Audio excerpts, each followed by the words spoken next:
I wish I was still writing my book.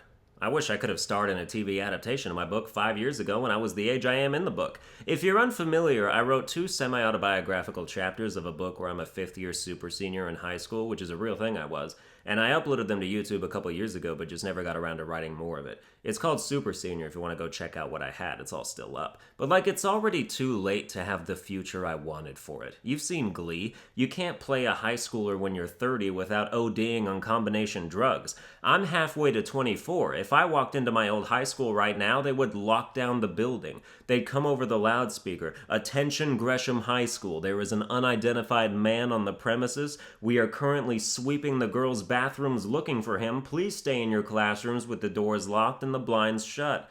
The teachers would remember me. Possibly some of the current students would have heard about me if my unpleasant reputation was passed down as I suspect it was. Nah, it wasn't bad. I'm proud of a lot of things, actually. I was in theater in high school, so I acted in some of the musicals they did. I was the Grinch in Seussical the Musical, a production where they somehow don't have the Grinch sing the Mr. Grinch song ever, as if I wouldn't absolutely nail that shit. But so the cast all shares a dressing room on show nights, which is the art room of the school that's out the back of the theater through a couple doors. During school hours, people will be in there in class making pottery with Patrick Dempsey or whatever they do in there.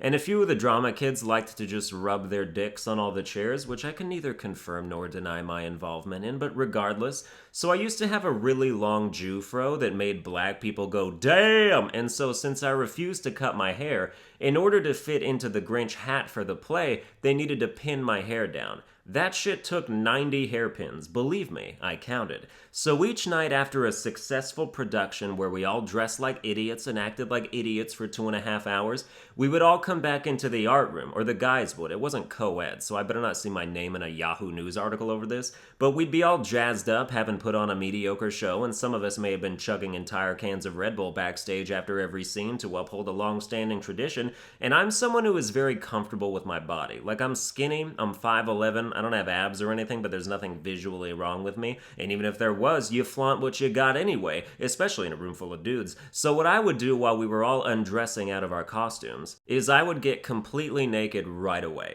And then casually stroll around the room, individually removing all 90 pins from my hair one at a time in no hurry whatsoever, and just watch people try not to look at me. I don't know if you know this, but when you strip naked and walk around a room, you own that room. And this is a room full of guys that were told they should express themselves often enough that they became theater kids. So even if I'm making some people uncomfortable, they still kind of respect the gesture. It's like performance art in a way, where I am the artist, and my art is trying to sit in every chair in the room, allegedly, as people try and change into their clothes as fast as humanly possible to get the hell out of there. But I'm too much of a narcissist. I could never tolerate someone else playing me in a show. I don't know how anyone does. The Big Sick is a great true story movie with Kumail Nanjiani about how he met his wife, and he plays himself in the movie, but his wife is played by someone else, and she oversaw production and everything because they did the movie together, and even though she sings glowing praises about the actress's performance playing her, I don't know how you don't nitpick every detail, oh, I would never flip my hair that way, or nah, I would never use the word radical, or I'd never do that inflection. I'm like an auteur with no credits. I've never even directed Traffic, but I know if I ever sat in the director's chair, I would want everything exactly as I envisioned it. And people respect that when you're esteemed and established, but imagine being in the business 30 years, taking strict acting orders from a 23-year-old who hasn't even done shit yet. That said, I'm not on board with the veteran actor mindset of you're gonna tell me how to act? You know how long I've been doing this? Yes, they're gonna tell you how to act. They are the director. You are paid to be told how to act. They don't have you audition for Batman just to have you show up on set asking everybody riddles. Get into the proper malleable character mindset and play your part as they explain it to you.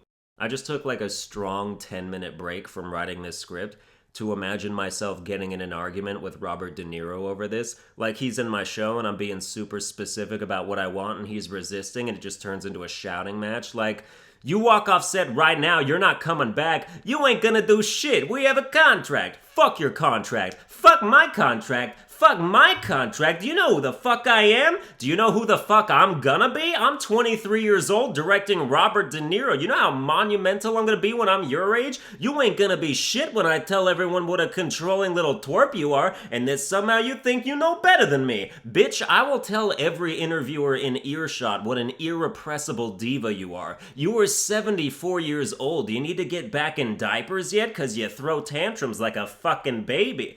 Fuck you and your stupid fucking show about your retarded held back self doing a 5th fucking year of high school like a fucking moron. I give your directing the same grade your teachers gave your academics, an F. F for fuck you, and I'm fucking out of here.